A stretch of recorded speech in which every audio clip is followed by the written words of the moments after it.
agar Peggy itu dapat keadilan, agar ditunjuk pengacaranya ex dari timnya Prabowo, yaitu Yusril sama Otto Hasibuan. Itu usulan dari saya pertama.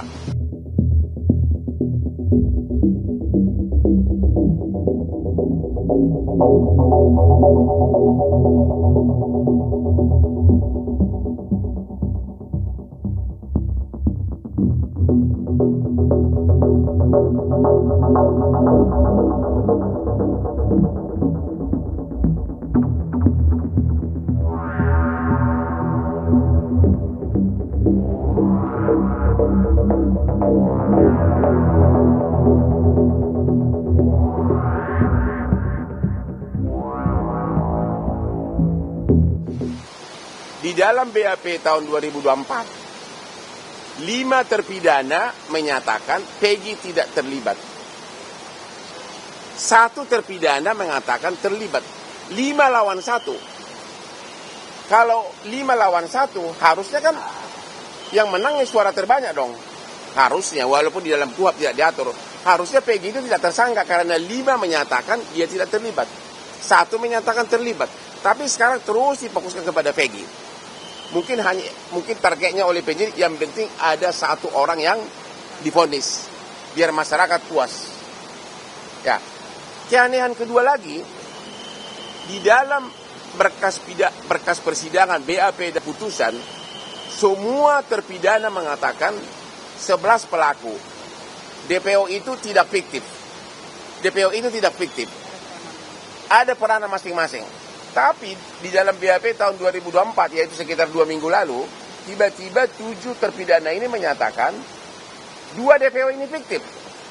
Padahal di dalam BAP semua peranannya ada. Bagaimana sampai itu yang membuka celana korban, memerkosa, memukul, ada semua peranannya. Ada apa ini?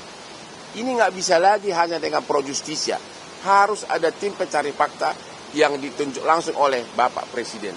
Kalau enggak, ini kasus hanya diputus nanti Peggy bersalah atau tidak, kasusnya menguap begitu saja.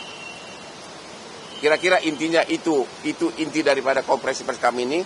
Karena sekali lagi, yang ketiga, ada yang medsos comber atau medsos ada kayak sakit jiwa yang mengatakan seolah-olah tim Hotman 911 itu sudah agak mulai melemah. Seolah-olah gara-gara ini terkait kasus narkoba, seolah-olah gara-gara Hotman dulu pengacaranya Teddy Minahasa, itu jelas-jelas orang-orang yang sakit jiwa itu mengatakan itu di TikTok. Karena apa? Ya begitu Peggy ditangkap, yang pertama kali meminta agar Peggy itu dibela oleh pengacara kaliber nasional adalah Hotman.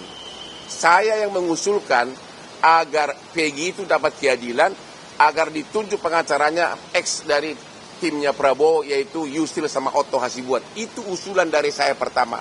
Kalau saya tidak mau kasus ini terbongkar, saya dalam mungkin ngapain saya usuli pengacara top. Justru saya pengen kasus ini terbongkar habis. Cuma gara-gara ada mak lampir segala macam itu di TikTok, ya ada yang menerima uang segala macam lah katanya. Yang punya TikTok segala macam, gue udah kaya raya, gue nggak mungkin terima suguhan uang kecil, oke? Gue lebih kaya dari bupati yang kau bikin. Nggak mungkin saya terima uang, ya. Gue lebih kaya dari bupati-bupatinya, ya. Saya benar-benar, sekarang ini, udah 2 nih fakta bahwa kami benar-benar ingin kasus ini terbuka. Hotman lah yang pertama meminta agar Otto Hasibuan dan Yusril menjadi pengacara Peggy agar berani di persidangan, agar kasus ini terungkap. Kalau memang saya membelok, saya nggak mungkin mengusulkan pengacara top. Yang kedua sekarang, saya yang mengatakan agar Pak Jokowi bentuk tim pencari fakta, bongkar sedalam-dalamnya. Kalau hanya formalitas pro justisia, ini hanya akan mengarah kepada Peggy dan kasus ini apa yang terjadi akan tertutup selama-lamanya. Oke?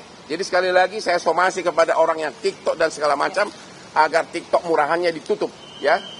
Udah mukanya aneh-aneh lagi kayak hantu lagi. Netizen harus pintar, Pak. Ya. Kira-kira inti daripada ini, jadi sekali lagi, kasus ini tidak akan terbongkar apa kejadian sebenarnya hanya dengan mengadili Peggy.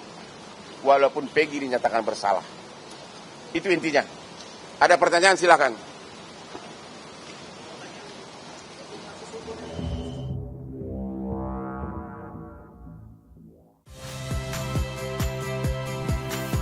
Saya Radi Saputro. Saksikan program-program Kompas TV melalui siaran digital, pay TV dan media streaming lainnya. Kompas TV, independen, terpercaya.